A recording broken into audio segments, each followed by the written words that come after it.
Hi hello ನಮಸ್ತೆ, welcome back to my YouTube channel. ಇವತ್ತಿನ special recipe ಏನಂತ ಹೇಳಿದ್ರೆ ಪಾಲಕ್ ರೈಸು. ತುಂಬಾ ರುಚಿಯಾಗಿ ಮಾಡ್ಕೋಬೋದು, ಅಷ್ಟೇ ಸುಲಭ ಕೂಡ, ತುಂಬ ರುಚಿಯಾಗಿರುತ್ತೆ. ಸೊ ಮನೆಯಲ್ಲಿ ಮಾಡಿದ್ರೆ ಸ್ವಲ್ಪನೂ ಉಳಿಯೋದಿಲ್ಲ, ಅಷ್ಟು ಕೂಡ ಖಾಲಿಯಾಗುತ್ತೆ. ಸೊ ತುಂಬ ರುಚಿಯಾಗಿರುತ್ತೆ ಫ್ರೆಂಡ್ಸ್.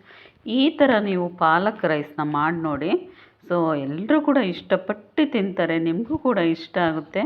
ಹಾಗಿದ್ರೆ ಈ ಪಾಲಕ್ ರೈಸ್ಗೆ ಏನೇನೆಲ್ಲ ಹಾಕ್ತೀನಿ ಅಂತೇಳಿ ಇವತ್ತಿನ ಒಂದು ವೀಡಿಯೋದಲ್ಲಿ ನೀವು ನೋಡ್ಬೋದು ಕಂಪ್ಲೀಟಾಗಿ. ಸೊ ಕೊನೆವರೆಗೂ ವೀಡಿಯೋನ ಮಿಸ್ ಮಾಡದೆ ನೋಡಿ. So welcome back to my YouTube channel. ಬನ್ನಿ ಸ್ಟಾರ್ಟ್ ಮಾಡೋಣ. ಸೊ ಹೇಗೆ ಮಾಡೋದು ಈ ಒಂದು ರುಚಿಕರವಾಗಿರುವಂತಹ ಪಾಲಕ್ ರೈಸ್ನ ಅಂತೇಳಿ. ಸೊ ರೆಸ್ಟೋರೆಂಟ್ಗಳಲ್ಲೆಲ್ಲ ನೀವು ತಿಂದಿರ್ತೀರಲ್ವ ಪಾಲಕ್ ರೈಸು. ಸೊ ಅದಕ್ಕಿಂತ ರುಚಿಯಾಗಿ, ಅದಕ್ಕಿಂತ 2 ಪಟ್ಟು ರುಚಿಯಾಗಿ ಸೊ ನಾವು ಮನೆಯಲ್ಲೇ ಮಾಡ್ಕೋಬೋದು. ಅತ್ಯದ್ಭುತವಾಗಿ ಪಾಲಕ್ ರೈಸ್ನ ಯಾವ ರೀತಿ ಮಾಡೋದು ಅಂತೇಳಿ ಇವತ್ತಿನ ಒಂದು ವೀಡಿಯೋದಲ್ಲಿ ನಾನು ನಿಮಗೆ ತಿಳಿಸ್ಕೊಡ್ತೀನಿ. ಬಹಳ ರುಚಿಯಾಗಿರುತ್ತೆ. So welcome back to my YouTube channel. ಹಾಗೆಯೇ ನಾನು ಹಾಕೋ ಎಲ್ಲ ರೆಸಿಪೀಸ್ನ ಕೂಡ ಡಿಸ್ಕ್ರಿಪ್ಷನಲ್ಲಿ ಹಾಕಿರ್ತೀನಿ, ಐ ಕಾರ್ಡಲ್ಲೂ ಕೂಡ ಹಾಕಿರ್ತೀನಿ. ಪ್ಲೀಸ್ ಒಂದ್ಸರಿ ಹೋಗಿ ಚೆಕ್ ಮಾಡಿ ನೋಡಿ. ಸೊ ಯಾರೆಲ್ಲ ಹೊಸಬ್ರು ನನ್ನ ಚಾನಲ್ನ ನೋಡ್ತಾಯಿದ್ರಿ, ಇವಾಗಲೇ ಹೋಗಿ ಸಬ್ಸ್ಕ್ರೈಬ್ ಮಾಡ್ಕೊಳ್ಳಿ. ಬನ್ನಿ ಸ್ಟಾರ್ಟ್ ಮಾಡೋಣ. ನಾನಿಲ್ಲಿ 1 ಕಟ್ಟು ಆಗುವಷ್ಟು ಪಾಲಕ್ನ ಚೆನ್ನಾಗಿ ಕ್ಲೀನ್ ಮಾಡಿಕೊಂಡು ತೊಳೆದುಬಿಟ್ಟು ಇಟ್ಟಿದ್ದೀನಿ. ಸೊ ಈ ಪಾಲಕ್ ತಿನ್ನೋದ್ರಿಂದ ನಮ್ಮ ಕಿಡ್ನಿಯಲ್ಲಿರುವ ಸ್ಟೋನ್ ಕೂಡ ಕರಗುತ್ತೆ. ಸೊ ಯಥೇಚ್ಛವಾಗಿ ನಾವು ಅಡುಗೆಗಳಲ್ಲಿ ಇದನ್ನು ಬಳಸ್ಕೊಂಡ್ರೆ ಒಂದು ಉತ್ತಮವಾದ ಆರೋಗ್ಯನೇ ಪಡ್ಕೋಬೋದು. ಹಾಗೆಯೇ ಹಸಿರು ತರಕಾರಿ ಕೂಡ ಯಥೇಚ್ಛವಾಗಿ ನಮ್ಮ ಆಹಾರದಲ್ಲಿ ಬಳಸ್ಕೋಬೇಕು. ಇವಾಗ ಇದನ್ನು ಒಂದು ಪಾತ್ರೆಯಲ್ಲಿ ನೀರು ಚೆನ್ನಾಗಿ ಕಾಯಲಿಕ್ಕೆ ಇಟ್ಟಿದ್ದೀನಿ, ಚೆನ್ನಾಗಿ ಕುದೀತಾ ಇದೆ. ಇವಾಗ ಈ ಪಾಲಕ್ ಸೊಪ್ಪನ್ನೆಲ್ಲ ಅದಕ್ಕೆ ಹಾಕೋಣ.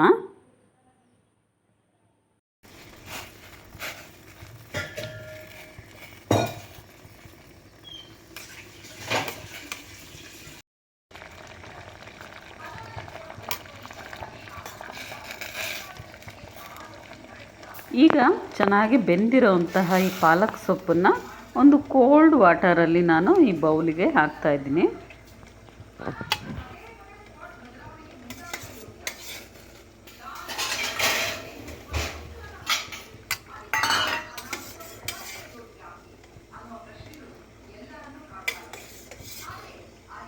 ಸೊ ಇವಾಗ ನೋಡಿ ಕಂಪ್ಲೀಟಾಗಿ ತಣ್ಣಗಾದ್ಮೇಲೆ ಒಂದು ಚಿಕ್ಕದಾಗಿರೋ ಮಿಕ್ಸಿ ಜಾರಿಗೆ ಇದನ್ನು ಹಾಕಿಬಿಟ್ಟು ಫೈನಾಗಿ ಪೇಸ್ಟ್ ಮಾಡ್ಕೋಬೇಕಾಗುತ್ತೆ.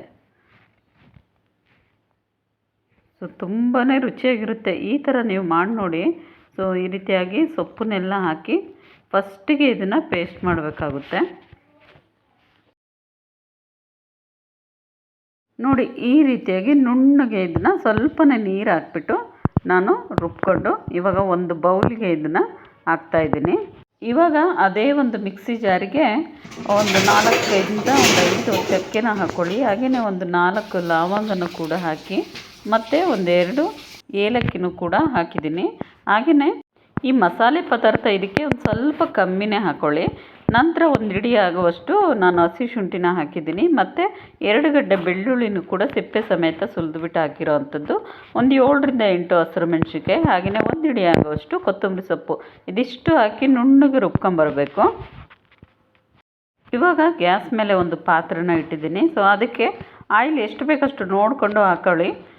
ನೀವು ಪಲಾವ್ ಎಷ್ಟು ಮಾಡ್ತೀರಾ ಈ ಒಂದು ಪಾಲಕ್ ರೈಸ್ನ ಮನೆಗೆ ಅಂತೇಳಿ, ಸೊ ನೋಡಿಕೊಂಡು ನೀವು ಆಯಿಲ್ನ ಹಾಕ್ಕೊಳ್ಳಿ. ಆಯಿಲ್ ಚೆನ್ನಾಗಿ ಕಾದ ನಂತರ ಒಂದು 3 ಪೀಸ್ ಚಕ್ಕೆ, 2 ಲವಂಗ, ಹಾಗೆಯೇ ಏಲಕ್ಕಿ ಒಂದು 3 ಹಾಕಿದ್ದೀನಿ. ಇವಾಗ ಒಂದು 4 ಪಲಾವ್ ಎಲೆನ ಹಾಕಿಬಿಟ್ಟು ಈಗ 2 ಈರುಳ್ಳಿನ ಚಿಕ್ಕದಾಗಿ ಕಟ್ ಮಾಡಿ ಹಾಕ್ಕೊಳ್ಳಿ. 2-3 ಸೆಕೆಂಡು ಆಯಿಲಲ್ಲೇ ಫ್ರೈ ಆದ ನಂತರ ಟೊಮೊಟೊ 1 ಹಾಕಿದ್ದೀನಿ ನಾನು ಚಿಕ್ಕದಾಗಿ ಕಟ್ ಮಾಡಿ. ನಂತರ ನಾನಿಲ್ಲಿ 1 ಕ್ಯಾಪ್ಸಿಕಮ್ನ ಕಟ್ ಮಾಡಿ ಹಾಕಿದ್ದೀನಿ. ಸೊ ಕ್ಯಾಪ್ಸಿಕಮ್ ಈ ಪಾಲಕ್ ರೈಸ್ ಜೊತೆಗೆ ಹಾಕಿ ನೋಡಿ. ಸೊ ರುಚಿ ಹೆಚ್ಚಿಸುತ್ತೆ, ಹಾಗೆಯೇ ತುಂಬಾ ಚೆನ್ನಾಗಿರುತ್ತೆ. ಸೊ ಇದನ್ನು ಇವಾಗ ಒಂದು 2 ನಿಮಿಷ ಈ ರೀತಿಯಾಗಿ ಆಯಿಲಲ್ಲೇ ಫ್ರೈ ಮಾಡ್ಕೊಳ್ಳಿ. ಆಮೇಲೆ ಕ್ಯಾರೆಟು ಮತ್ತು ಬೀನ್ಸ್ನ ಕಟ್ ಮಾಡಿ ಹಾಕ್ಕೊಳ್ಳಿ.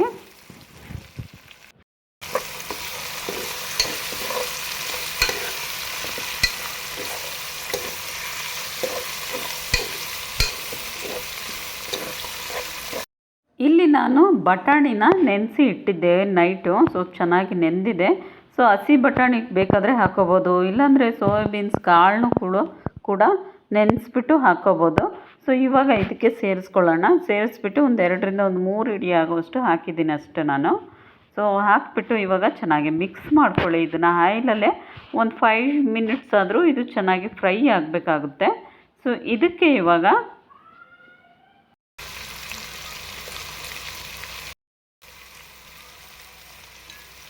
ರುಚಿಗೆ ತಕ್ಕಷ್ಟು ಕಲ್ಲುಪ್ಪನ್ನ ಸೇರಿಸಿ, ಹಾಗೆಯೇ 1 ಸ್ಪೂನ್ ಆಗುವಷ್ಟು ಅರಿಶಿನ ಕೂಡ ಹಾಕಿಬಿಟ್ಟು ಫ್ರೈ ಮಾಡ್ತಾಯಿದ್ದೀನಿ.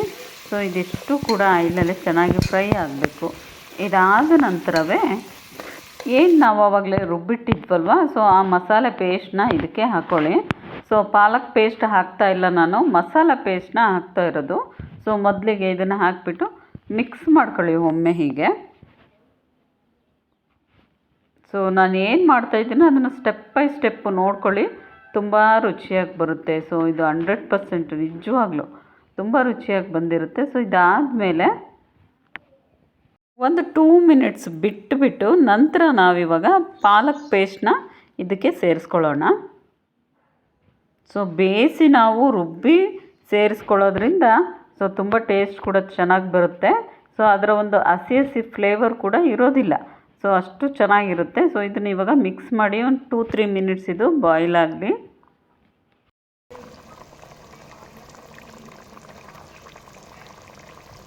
ಆಮೇಲೆ ನಾನಿಲ್ಲಿ ಧನಿಯಾ ಪೌಡರ್ನ ಹಾಕ್ತಾಯಿದ್ದೀನಿ. ಇದು ತುಂಬ ಚೆನ್ನಾಗಿದೆ, ಧನಿಯಾ ಪೌಡರ್ ನಾನೇ ಮಾಡಿರೋ ಅಂಥದ್ದು.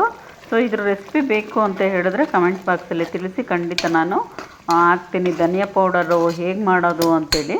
ಸೊ ಇವಾಗ ಇದನ್ನು ಮಿಕ್ಸ್ ಮಾಡಿದ ನಂತರ ಇದೊಂದು 2 ಮಿನಿಟ್ಸ್ ಇದು ಚೆನ್ನಾಗಿ ಬೇಯಲಿ.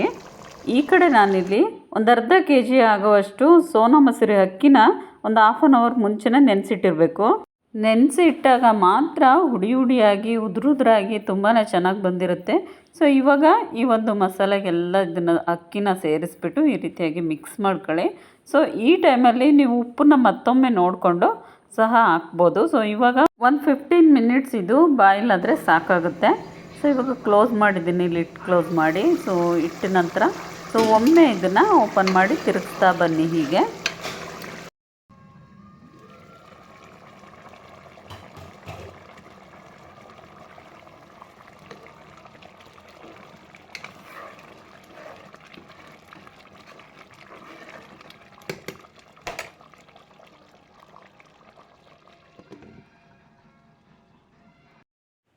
ಸೊ ಫೈನಲಾಗಿ ಸೊ ಪಾಲಕ್ ರೈಸ್ ತುಂಬಾ ರುಚಿಯಾಗಿ ಆಗಿದೆ. ಎಷ್ಟು ಚೆನ್ನಾಗಿ ಅರಳ್ಕೊಂಡಿದೆ ನೋಡಿ. ಸೊ ಈ ರೀತಿ ಆಗಬೇಕು, ತುಂಬ ಟೇಸ್ಟಾಗಿರುತ್ತೆ. ಸೊ ಇವಾಗ ಸರ್ವ್ ಮಾಡೋಣ. ಸೊ ಕೊನೆಯದಾಗಿ ಪಾಲಕ್ ರೈಸು, ರುಚಿಕರವಾಗಿರೋವಂತಹ ಪಾಲಕ್ ರೈಸು ಚೆನ್ನಾಗಾಗಿದೆ. ಸೊ ನೋಡಿದ್ರಲ್ವ ಪಾಲಕ್ ರೈಸ್ನ ಹೇಗೆ ಮಾಡೋದು ಅಂಥೇಳಿ. ಸೊ ಈ ವಿಡಿಯೋ ನಿಮಗೆ ಇಷ್ಟ ಆಗಿದೆ ಅಂಥೇಳಿ ಭಾವಿಸ್ತೀನಿ. ನೆಕ್ಸ್ಟ್ ವಿಡಿಯೋದಲ್ಲಿ ಮತ್ತು ಒಂದೊಳ್ಳೆ ಟಿಪ್ಸೊಂದಿಗೆ ಹಾಗೆಯೇ ಒಳ್ಳೆ ರೆಸಿಪಿಯೊಂದಿಗೆ ಮತ್ತು ಖಂಡಿತ ಸಿಗ್ತೀನಿ ಫ್ರೆಂಡ್ಸ್. ಹಾಗೆಯೇ ಯಾರೆಲ್ಲ ಹೊಸಬ್ರು ನನ್ನ ಚಾನಲ್ನ ನೋಡ್ತಾ ಇದ್ದೀರಾ ಇವಾಗಲೇ ಹೋಗಿ ಸಬ್ಸ್ಕ್ರೈಬ್ ಮಾಡ್ಕೊಳ್ಳಿ, ಲೈಕ್ ಮಾಡಿ, ಶೇರ್ ಮಾಡಿ, ಈಗ ನನ್ನ ಚಾನಲ್ಗೆ ಸಪೋರ್ಟ್ ಮಾಡಿ ಅಂತ ಹೇಳ್ತಿದ್ದೀನಿ. ಸೊ ನೆಕ್ಸ್ಟ್ ವ್ಲಾಗಲ್ಲಿ ಮತ್ತೆ ಸಿಗ್ತೀನಿ ಫ್ರೆಂಡ್ಸ್. ಹೇಗಿತ್ತು ಅಂತೇಳಿ ಕಮೆಂಟ್ ಬಾಕ್ಸಲ್ಲಿ ಮೆನ್ಷನ್ ಮಾಡಿ, ಹಾಗೆಯೇ ಲೈಕ್ ಕೊಡೋದನ್ನು ಮರಿಬೇಡಿ. ಸೊ ನೆಕ್ಸ್ಟ್ ವ್ಲಾಗಲ್ಲಿ ಮತ್ತೆ ಸಿಗ್ತೀನಿ. ಟೇಕ್ ಕೇರ್ ಎಲ್ರಿಗೂ. ಸೊ ಇವತ್ತಿನ ಒಂದು ರೆಸಿಪಿ ಪಾಲಕ್ ರೈಸ್ ನಿಮ್ಗೆಲ್ರಿಗೂ ಇಷ್ಟ ಆಗಿದೆ ಅಂತೇಳಿ ಭಾವಿಸ್ತೀನಿ. ತುಂಬ ರುಚಿಯಾಗಿತ್ತು ಹೇಳಬೇಕು ಅಂತ ಹೇಳಿದ್ರೆ. ನಮ್ಮನೇಲಿ ಇದನ್ನು ಮಾಡಿದ್ನಲ್ಲ ತುಂಬ ಇಷ್ಟಪಟ್ಟು ತಿಂದರು ಎಲ್ಲರೂ ಕೂಡ. ಸೊ ಇದ್ರ ಜೊತೆಗೆ ಮೊಸರು ಬಜ್ಜಿ ಏನಾದರೂ ಮಾಡ್ಕೊಂಡು ತಿಂದ್ರಂತೂ ತುಂಬ ಚೆನ್ನಾಗಿರುತ್ತೆ. ಹಾಗೆಯೇ ಕಾಯಿ ಚಟ್ನಿ ಕೂಡ ತುಂಬಾ ರುಚಿಯಾಗಿ ಇರುತ್ತೆ. ಓಕೆ ಫ್ರೆಂಡ್ಸ್, ಟೈಮ್ ಆಯ್ತಲ್ವಾ. ಸೊ ನೆಕ್ಸ್ಟ್ ವ್ಲಾಗಲ್ಲಿ ಮತ್ತೆ ಸಿಗ್ತೀನಿ, ಖಂಡಿತ ಸಿಗ್ತೀನಿ. ಈಗ ನನ್ನ ಚಾನಲ್ಗೆ ಸಪೋರ್ಟ್ ಮಾಡಿ, ಮತ್ತೊಮ್ಮೆ ಹೇಳ್ತಾ ಇದ್ದೀನಿ ಸಪೋರ್ಟ್ ಮಾಡಿ, ಸಬ್ಸ್ಕ್ರೈಬ್ ಮಾಡ್ಕೊಳ್ಳಿ. ಸೊ ನೆಕ್ಸ್ಟ್ ವ್ಲಾಗಲ್ಲಿ ಮತ್ತೆ ಸಿಗ್ತೀನಿ ಫ್ರೆಂಡ್ಸ್. ಟೇಕ್ ಕೇರ್ ಎಲ್ರಿಗೂ. ಬಾಯ್.